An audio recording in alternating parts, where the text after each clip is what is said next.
Hello rock stars, क्या हालचाल। बढ़िया, शानदार, मस्त। और आप सभी का स्वागत है पीसीआई इंस्टीट्यूट के इस इनक्रेडिबल प्लेटफॉर्म पर। सभी स्टूडेंट अपनी अटेंडेंस लगा दें क्योंकि 2 दिन से बायोलॉजी क्लासेस नहीं हुई थी। स्वास्थ्य कारण हो गया था भैया। कल तो हम डॉक्टर के पास चले गए थे, फिर हमने गणपति जी की आरती में चले गए थे, बहुत मजा आया था। और आप सबके लिए एक दुआ मांगी है कि आपकी 95 इस बार पार हो जानी है। तो गणेश जी ने मेरे से बोला वो अगर मेहनत करेंगे और सर आप अगर मेहनत करेंगे तो बच्चे 95 बना लेंगे, इसमें कोई दिक्कत नहीं है। तो मैंने गणपत जी से बोला कि हमारे स्टूडेंट डेली क्लास अटेंड करते हैं गणेश जी, तो कि क्लास अटेंड करना सब कुछ नहीं होता सोनू सर। मैंने कहा यह बात भी सही है भाई, आप गणेश जी भी सही कह रहे हैं। उन्हें खुद से पढ़ना होगा तब जाके 95 बन जाएगी, कोई दिक्कत नहीं है, कोई बड़ी बात नहीं 95 रहना। लेकिन 95 की लड़ाई लड़ना अपने आप में बहुत बड़ी बात है और जीत जाएंगे वो। तो मैंने बोला गणेश जी ठीक है। तो गणेश जी बताइए कि आज कौन कौन एक्टिव है। तो गणेश जी बोले लकी ने ऑलरेडी प्रेजेंट लगा दी है, रोशनी आ चुकी है और आलोक ने भी ऑलरेडी प्रेजेंट लगा ली है। अब बाकी की आप बोल लो। तो मैंने कहा बोला ठीक है भाई। तो लकी एक्टिव है, सॉरी लकी प्रेजेंट है, आलोक प्रेजेंट है, तमन्ना प्रेजेंट है, लकी सॉरी करीना प्रेजेंट है, ऋषिका प्रेजेंट है, रोशनी प्रेजेंट है, रामबाबू प्रेजेंट है, अंशु प्रेजेंट है, संध्या प्रेजेंट है, करीना और कौन है और कौन है भैया, जो भी है, शिवानी शिवानी रनायल, शिवानी खमलाय और तमन्ना और ऋषिका, कुमकुम, मोनिका, जो भी हैं। और मैंने कल देखा था कि मेरे टीम ने बताया था मुझे, जैसे अभी भी टीम देख रही है आपको, टीम ने मुझे बताया था कि कोई अन्नू आर्ट्स नाम से है और वो कह रहे हैं कि आप बहुत अच्छा पढ़ाते हैं। तो आपको बहुत बहुत धन्यवाद भैया इसके लिए भी। अच्छा तो हम पढ़ाते नहीं हैं, हमारे स्टूडेंट अच्छा पढ़ते हैं, सबसे चीज तो ये है। ठीक है, सभी स्टूडेंट पेन कॉपी खोल के रख लिएगा और एक्टिव रहिएगा। थोड़ा सा मुझे काम है, मैं कर लेता हूँ।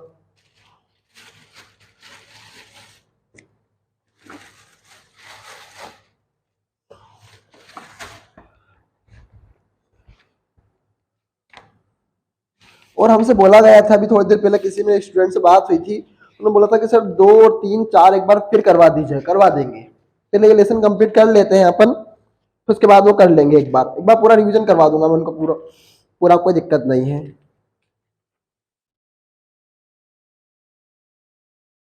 हाँ, डीएनए एक अनुवांशिक पदार्थ है, पर ये क्वेश्चन आया नहीं है और आएगा भी नहीं। पर मैं करवाऊं कि नहीं करवाऊं फिर इसको।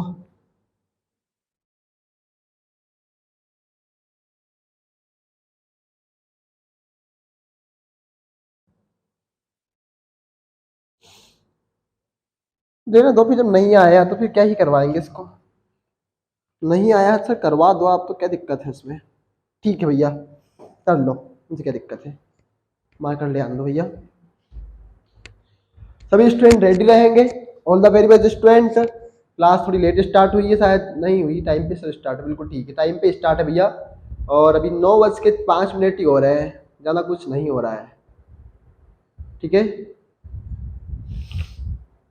तो भैया क्या है, डीएनए हमने ग्रिफिथ का तो पढ़ लिया। अब डीएनए एक अनुवांशिक पदार्थ है।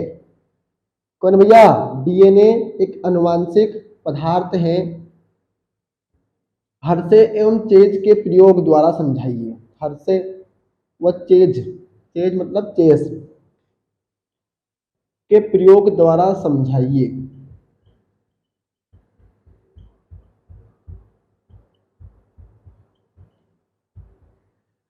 ठीक है, क्या बात चल रही है कि डीएनए एक अनुवांशिक पदार्थ है, हर्षे एवं चेज के उपयोग प्रयोग द्वारा क्या करना भैया, इसको समझाना है।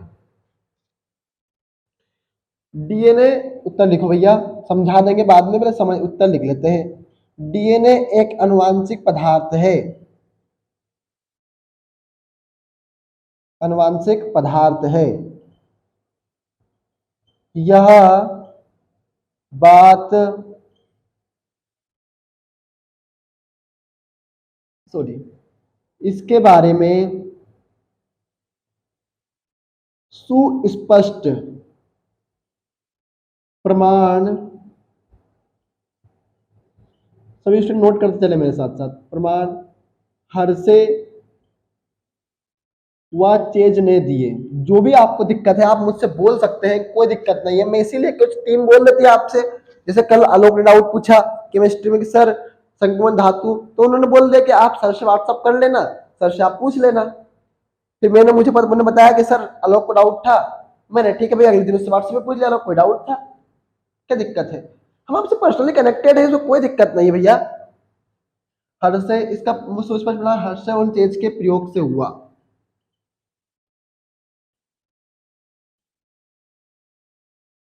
किसके प्रयोग से हुआ? हर्षे एवं चेज के प्रयोग से हुआ। जीवाणु कोशिका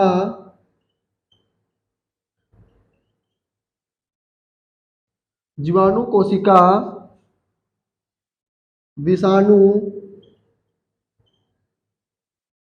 के अनुवांशिक पदार्थ को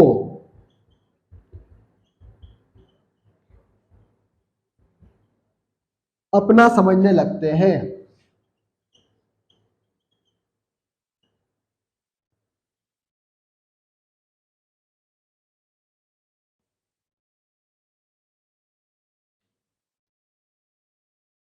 क्या करने लगते हैं भैया? अपना समझने लगते हैं। दिख रहा सभी को यहां तक का? बहुत ही बेहतरीन। अब थोड़ी सी कहानी यहां से बदली जाएगी, जिससे और अधिक विषाणुओं का निर्माण होता है।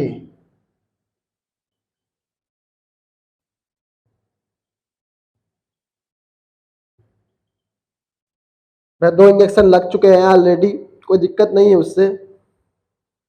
अब क्या कह रहे हैं? इनका प्रयोग हर से देखने के बने इन्होंने एक माध्यम पर क्या करा भैया? इन्होंने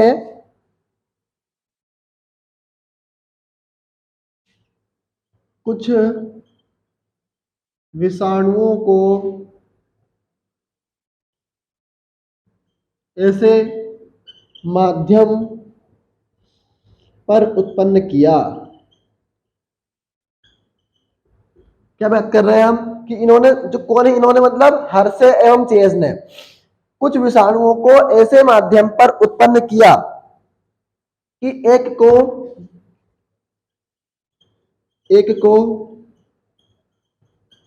विकिरण सक्रिय, समझ में आया? कोई बात नहीं है, अभी थोड़ा लिख लो भैया, समझा दूंगा मैं।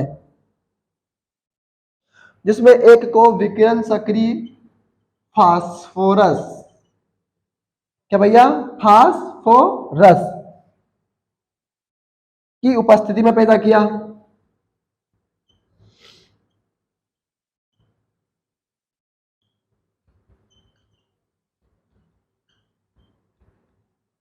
पैदा किया। और इसमें क्या पाया गया भैया? इसमें जिसमें फास्फोरस पैदा किया उसमें पाया गया क्या? डीएनए पाया गया। ये 1 घंटा थोड़ा बहुत मुझे देखना था, इस चीज को मैं देखना भूल ही गया, मुझे टाइम नहीं मिला।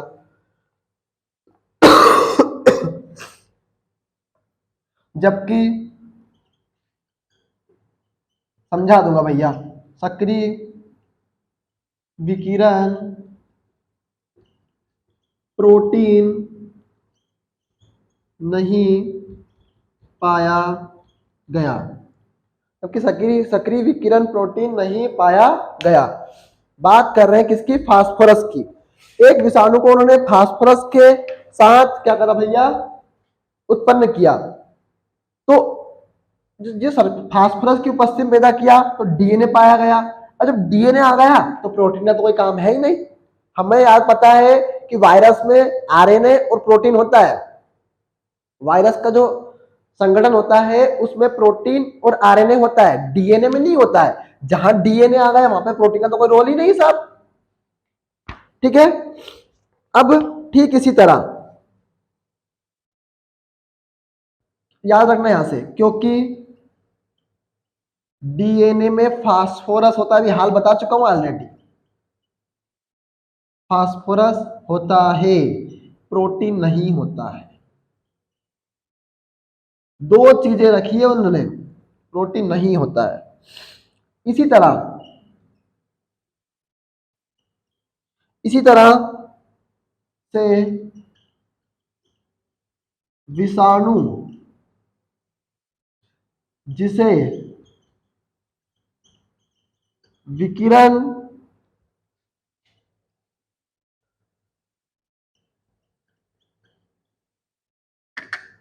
विकिरण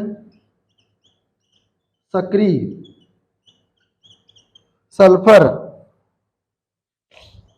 की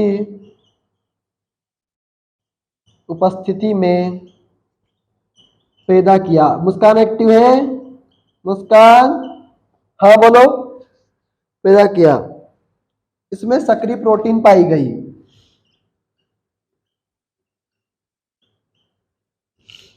सक्रिय प्रोटीन पाई गई।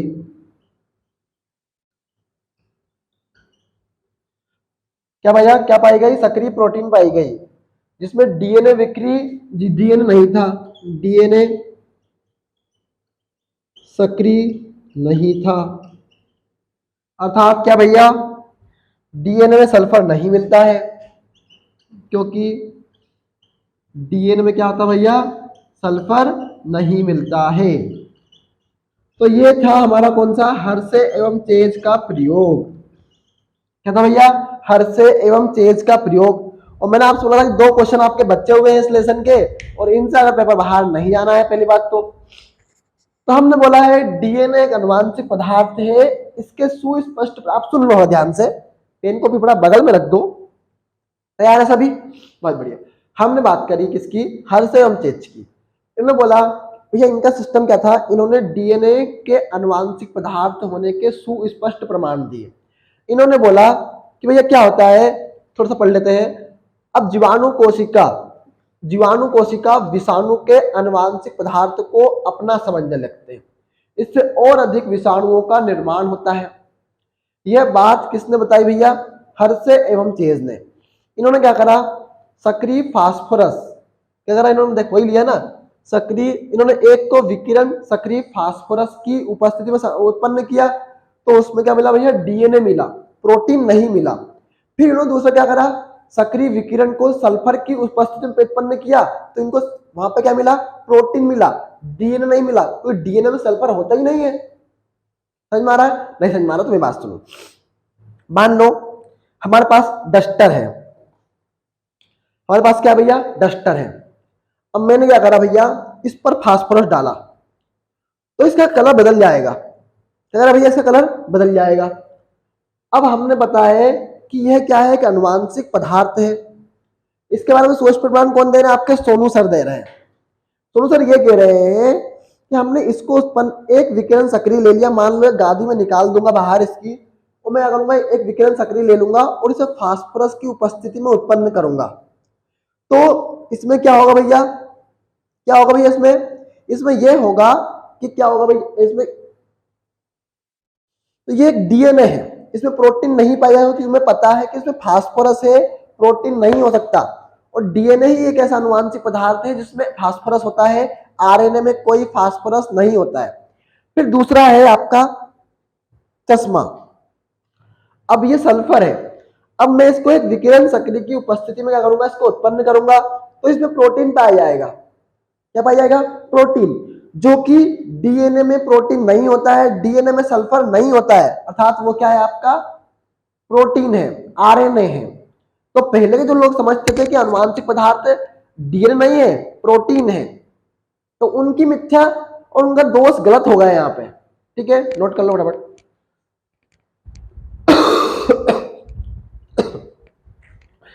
जल्दी नोट कर लो भैया।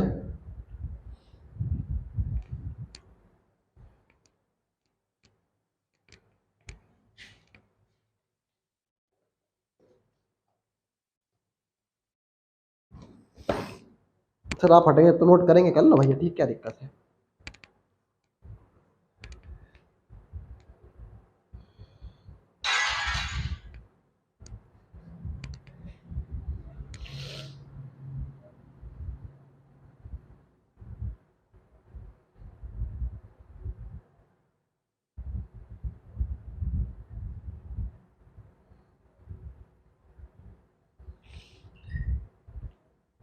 बेटर कंडीशन में है इस वक्त, हमको कोई दिक्कत नहीं है। थोड़ी देर पहले इंजेक्शन ठुकवा के आए हैं डॉक्टर के पास से।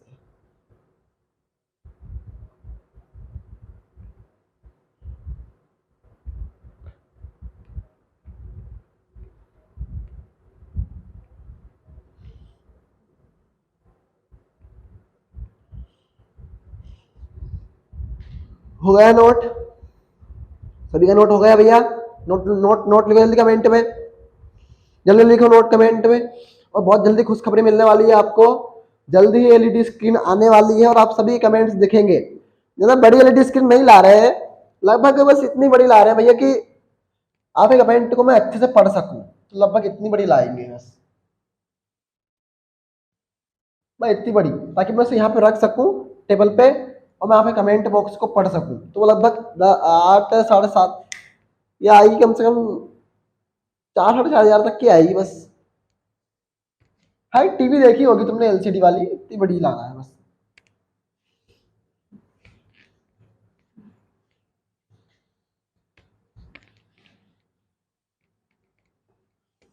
क्या कह रहे हैं? बोल दिया था क्या? देखते रहो बस तुम तो, हाँ सब ढूंढ लेंगे। चलो अगली हेडिंग है कौन सी भैया? देखते हैं कौन सी हेडिंग अगली।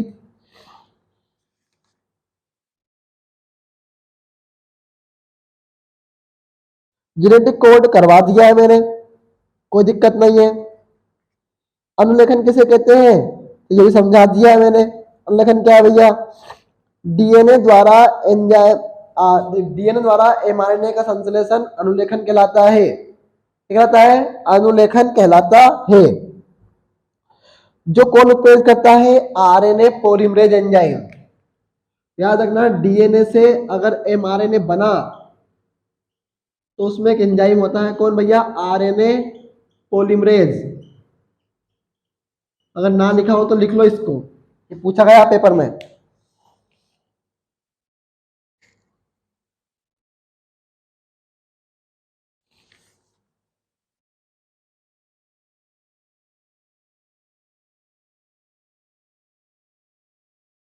चलो अगली हेडिंग लिखो, चारगाफ का नियम। आ सकता है पेपर में इस बार, कोई बड़ी बात नहीं है, इसी पर्पज से हम करवा भी रहे हैं।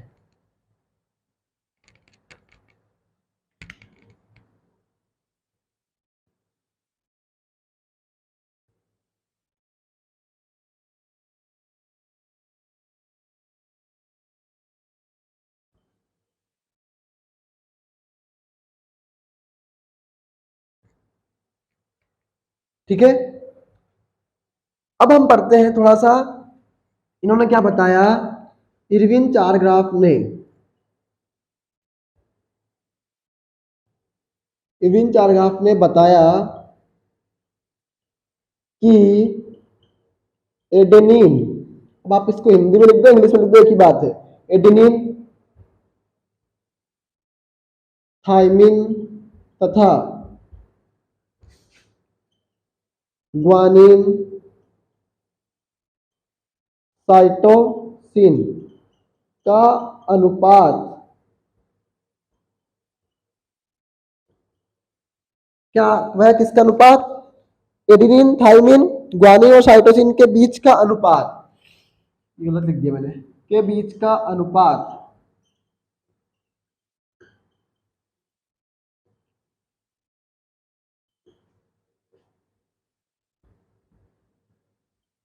एक होता है।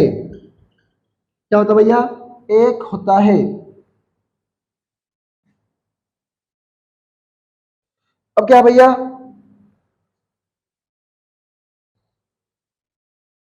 अब थोड़ा सा इसमें कहानी सुनते हैं। यदि डीएनए में, द्विरज्जु की डीएनए में, समझाने एग्जाम्पल लिख रहे हैं अपन यहाँ पे, उदाहरण, इस उदाहरण में बिल्कुल लिखना, द्विरज्जु की, द्विरज्जु की मतलब डबल स्टैंडर्ड डीएनए, डीएनए में एडेनिन 20% है। कितना भैया? 20% है। तो थाइमिन कितना होगा? तो थाइमिन कितना होगा? 20%। थाइमिन भी कितना होगा? 20% होगा। तथा ग्वानिन व साइटोसिन 30% होंगे, 30% होंगे। अब देखो इसका अनुपात अपन एक कैसे लाते हैं, ये चीज सीख लो। ठीक है, तो 20 प्लस 20 कितने होते हैं 40, 30 प्लस 30 60, 30 प्लस 30 बराबर 1। हमने पढ़ चुके हैं ऑलरेडी कि adenine plus thymine guanine plus cytosine is equal to 1। क्या पढ़ा अपन ने, एडेनिन प्लस, ठीक है। अब देखते हैं भैया आता कि नहीं आता आंसर हमारा, कुल तो 100% होना चाहिए। 60, 20 दूने 40, 30 20 दिया 60, कितना आया 2/3 बराबर 1। क्या हो भैया 2/3 1 बराबर 1, ये तो गलत हो गया हमारा।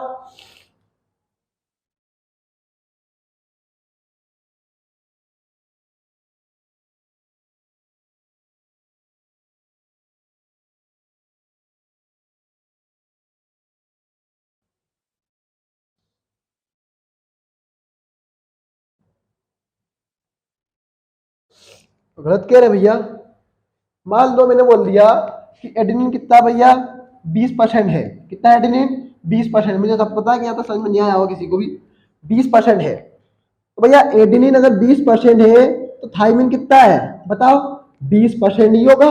तो 20 प्लस 20 कितने हुए 40, 20 प्लस 20 कितने हुए 40% हुए ना। हमने बोला भैया अगर एडेनिन 20% है थाइमिन भी 20% होगा, अगर ये 40% होता तो ये भी 40% होता, अगर ये 60% है तो ये भी 60% होता। तो ये 20% है तो ये भी 20% है, तो 20 प्लस 20 कितने हो गए 40 हो गए। अब ग्वानिन प्लस साइटोसिन का निकाले। अब तुम्हें पता है कि कुल 100% होता है, कितना होता भैया 100%। अगर अपन इसी 40 एडेनिन और थाइमिन का अनुपात इसमें से घटा दें 100 में से, तो क्या हो जाएगा भैया अपना ग्वानिन प्लस साइटोसिन का मामला निकल आएगा। और ये कितने जाएंगे 30-30% आ जाएंगे। देखो अब कैसे आएंगे बता रहा हूं, कैसे आएंगे, हटाओ भैया 100 माइनस 40 बराबर क्या होगा 60%। अब देखो अभी कहानी पढ़ लेते हैं और भी, 20 प्लस 20 बटे 30 प्लस 30। अभी हाल तो पढ़ के आए थे सर, क्या ही दिक्कत हो गई थी, पढ़ लेंगे एक बार वो पढ़ लो। अब भैया क्या हुआ बराबर 1, ठीक है। अब देखो 0 से 0 गया, 0 से 0 गया, बचा कितना 2/3, 2/3, ठीक है। नीचे लिया एलसीएम 6, 3 दूने 6, 6 प्लस 6 12, 12/3 तो 4। देखो कितना आया 6 और 6 12 होते हैं ना भैया, कितना आया 40, 4 4 आया, मतलब 40% आया कि नहीं आया आंसर। अरे मैंने कुछ नहीं करा, मैंने सिर्फ लॉजिक लगाया, इतना कंफ्यूज होने की जरूरत ही नहीं है इस सवाल में। अरे भैया है मर गए नेठम निठल्ले होन, करवा रहा हूं उस तरीके से भी कर सकते हो। और ये सब मेरे हिसाब से तरीका सरल है। हमने बोला कि एडेनिन कितना है 20%, थाइमिन कितना होगा 20% होगा, ग्वानिन अगर ये 20% है तो भैया नीचे वाला 60% होगा। लेकिन हमारे पास तो ग्वानिन है और साइटोसिन भी है, पहले तो सूत्र लिख लेना उसमें, adenine plus thymine guanine plus cytosine is equal to 1। ये हमारा चारग्राफ का नियम है।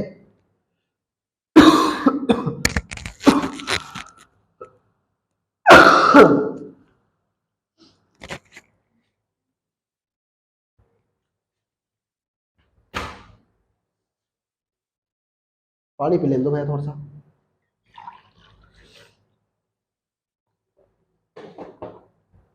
ठंडा गार हो गया पानी। अब भैया ग्वानिन कितना बच्चा हमारा 60% है कुल, तो ओके 40% तो ये आ गए हैं। अगर मैं 100 में से 40 हटाऊंगा तो क्या आएगा 60 ही आएगा, स्पष्ट बात है। तो 60% ये आ गया, तो हमारे पास तो ग्वानिन भी है और साइटोसिन भी है, तो उन दोनों को अगर हम 2 हिस्सों बांटेंगे तो वो 30-30% आएगा। कितना आएगा 30-30% आएगा। मैं कह रहा हूँ 0 से 0 गया, मैं बोल रहा हूँ 0 से 0 गया, ठीक है। 2/3 तो इधर बचा, प्लस 2/3 इधर बचा, कि 20 का प्लस है तो हमने ले लिया भैया, ठीक है। अब दो संख्याएं बराबर है तो एलसीएम एक जैसा जाएगा, 3 दूने 6, 3 दूने 6 और 6 + 6 12, कितना 12, 12/3, तो 3×4 12। तो हमें किसका परसेंट निकालना था, एडिनियम थायमिन का निकालना था भैया। तो 4 आ गए। और तुम्हें पता है कि 4 का जब 4 का अगर हम क्या करते हैं भैया, परसेंट में निकालते हैं तो आता है 40%, कितना आता है वो 40%। तो हम तो ऑलरेडी बात कर चुके हैं, कितना है एडिनियम थायमिन, कितना है तो 40% है। बस नोट कर लो फटाफट इसको जल्दी जल्दी जल्दी जल्दी नोट कर लो भैया। अगर आप एग्जाम्पल ना भी उतारेंगे तो चलेगा।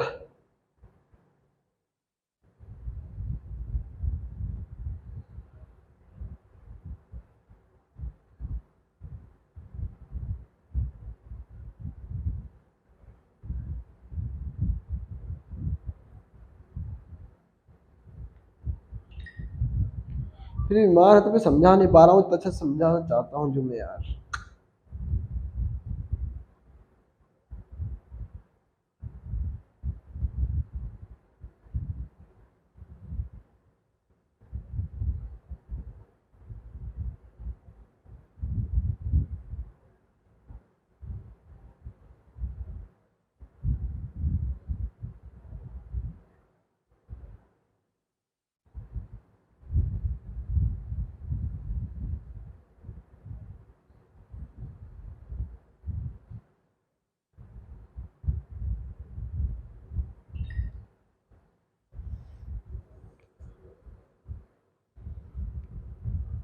तो नोट कर लिया होगा, ठीक है।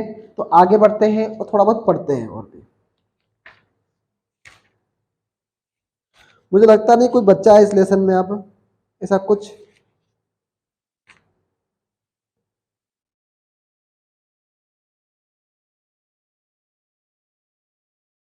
तो डीएनए फिंगरप्रिंटिंग और करवा देते हैं। ये क्वेश्चन आपके केमिस्ट्री में भी आया हुआ है, तो यहाँ पे करवा रहा हूँ, ठीक है।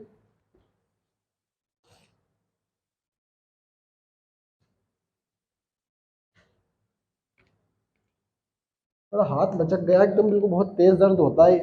एक बच्चे को मारने गया था ऐसे, शारदा स्कूल, वो स्कूल में। तो ऐसे बच्चे को मारने गया था, तो एकदम वो ऐसे मारने गया, वो नीचे नम गया, वो नुआ जो हाथ झटकाया, बैठ ही गया वहीं पे बिल्कुल। मैंने कहा भाई साहब क्यों उठाया बच्चे पे हाथ रे, लग गए हाई। चलो कोई बात नहीं है।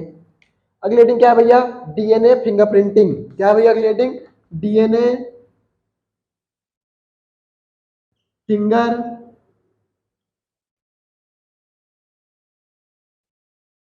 प्रिंटिंग। क्या भैया अगली हेडिंग, डीएनए फिंगर प्रिंटिंग। अब डीएनए खंडों की सहायता से विदलन द्वारा, विदलन मतलब होता है क्लीवेज बोलते हैं। तो डीएनए में एक विधि होती है विदलन, क्लीवेज, मतलब डीएनए की संरचना में कुछ परिवर्तन होते हैं। डीएनए खंडों की सहायता से हम क्या करते हो, कुछ ना कुछ परिवर्तन करते हैं और मैचिंग करते हैं कुल मिलाकर, ठीक है। सही व्यक्ति की पहचान, सही व्यक्ति की पहचान, मुझे मानकर ये बहुत धोखा दे रहा है, इसको बदलना पड़ेगा। पहचान डीएनए फिंगरप्रिंटिंग कहलाती है।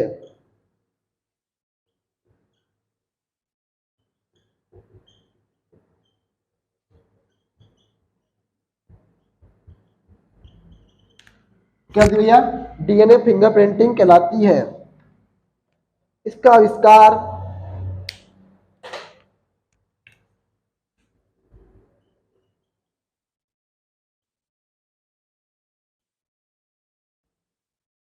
एलेक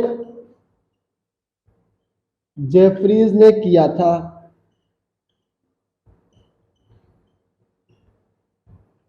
जब आप गणेश जी उड़ जाएंगे, मतलब गणेश जी चले जाएंगे, उस टाइम पे फिर हम क्या करेंगे, हिंदी 3 दिन तो हिंदी और 3 दिन इनकी इंग्लिश की क्लास लगाएंगे आपके लिए।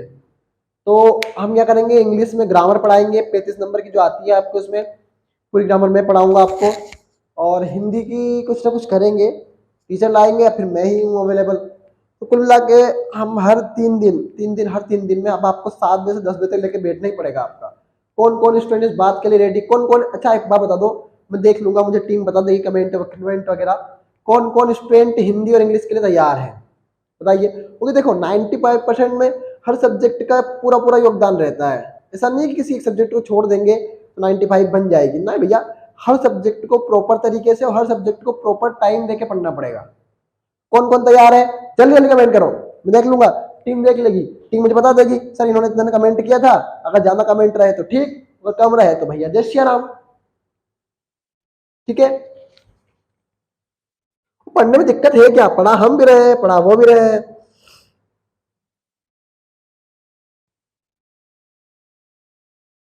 ठीक है, कोई बात नहीं है। एलेक्स जेफरीज ने किया था। भारत में इस तकनीक का उपयोग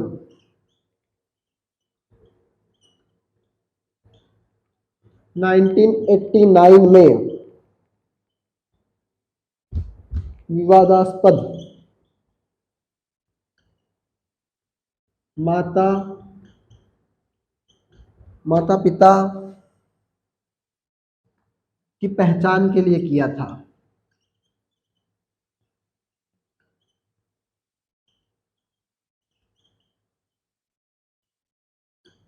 ठीक है,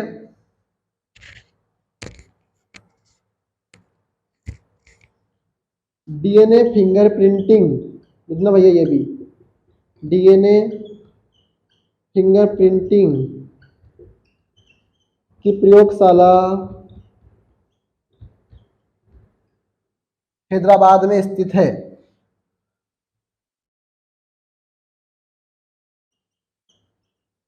भारत में। बस हमें कुल मिला के बड़ा चढ़ा के प्रस्तुत करना है इस क्वेश्चन को, कुछ ज्यादा समझाने का है ही नहीं उसमें ऐसा। इसमें उपयोग भी लिख दो, इसमें इसके दो चार, इससे सही माता पिता की पहचान की जा सकती है, माता पिता की पहचान की जा सकती है। नंबर 2,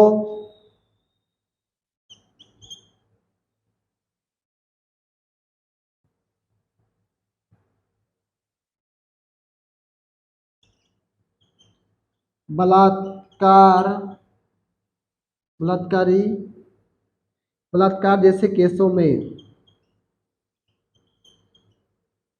केसेस मतलब प्रकरण में इस तकनीक का उपयोग करते हैं। सर मार्कर बिल्कुल नहीं चल रहा है, गधे मार्कर होने भैया, क्या ही कर सकता हूँ, सारे धोखे दे रहे हैं नमूने और बदलना ही पड़ेगा मुझे। का उपयोग कर सकते हैं।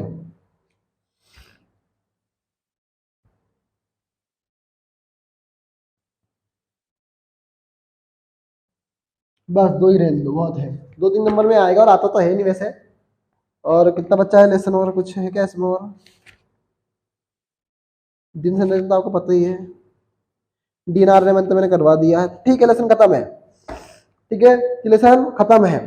और अब हम करवाएंगे आगे आपको, जैसा कि हमसे किसी स्टूडेंट ने बोला था कि सर 2 3 4 एक बार पढ़ा दें, तो सभी स्टूडेंट एक बार 2 3 और 4 को पढ़ना चाहेंगे। सभी स्टूडेंट चाहते हैं कि 3 दिन 4 दिन लगेंगे मुश्किल से, इससे आपका रिवीजन भी हो जाएगा और दूसरी बात है कि आप अच्छे से पढ़ भी लेंगे उसको। पेपर है आपका लगभग हम जब 8 चैप्टर 9 चैप्टर खत्म कर देंगे, फिर आपका ऑनलाइन पेपर होगा और मैं पेपर आपको दूंगा कब, जब आप पेपर कंप्लीट कर लेंगे, जब आपका सिलेबस कंप्लीट हो जाएगा तो मैं आपको पेपर दूंगा रविवार को 5 बजे सुबह देंगे भैया, 11 बजे, 11 बज के AM पे, और आपको 2-2:30 बजे पेपर सबमिट करवाना है मेरे पास। इससे भी 1 मिनट भी अगर लेट पेपर आया तो आपका पेपर सबमिट नहीं होगा। 1 मिनट भी अगर पेपर लेट आया तो पेपर लेंगे, पेपर मैं बनाऊंगा, मैं खुद पेपर डिजाइन सोल्व करूंगा, पूरा काम मैं करूंगा, आपको पेपर देना है, फिर वापस एक प्राइज है रखा है आप सभी के लिए बहुत शानदार। तो ऑल द वेरी बेस्ट, आप पढ़ेंगे। तो सर अभी क्यों क्लास बंद कर रहे हैं, अभी क्लास इसलिए बंद कर रहे हैं कि चैप्टर हमारा कंप्लीट हो चुका है, तो हम अगले दिन से ही अगला अध्याय स्टार्ट करेंगे। लेकिन मैं पहले आपकी राय देना चाहता हूँ कि आप 2 और 3 और 4, क्योंकि हमारे साथ बहुत सारे स्टूडेंट बाद में जुड़े हुए हैं, है ना, तो 2 3 4 क्या एक बार और पढ़ाने की जरूरत है क्या? जल्दी जल्दी बोलो, जल्दी जल्दी। तो भाई भी चला गया यहाँ से। ठीक है, देख लो कमेंट आपके, जैसा भी कुछ रहेगा। All the very best. ज़्यादा कुछ टाइम नहीं हुआ है अभी, आप पूरी कृपया करके पढ़ाई करेंगे, कोई मौज मस्ती नहीं करेंगे, मोबाइल नहीं चलाना है, अभी आपको पढ़ना है। 95 का सपना हम सब ने आपके साथ मिलकर देखा है, तो इसे हमें जरूर पूरा करना है। कौन कौन तैयार है इस बात के लिए? अभी कुछ भी नहीं बिगड़ा है, 3 महीने में बहुत कुछ हो सकता है, 4 महीने में बहुत कुछ हो सकता है, बट हमें एक ही कंसिस्टेंसी से, एक ही डिस्ट्रक्शन से, एक ही डिस्ट्रीब्यूशन से काम करना है, ओनली पढ़ाई। All the very best student. Sonu sir आपके साथ हमेशा है, थे और रहेंगे। इस जीवन में सबसे बड़ी लड़ाई है, वो है हमें आपको आगे पहुंचाना है। तो आगे जाएंगे, अच्छे से जाएंगे। All the very best. Thank you so much.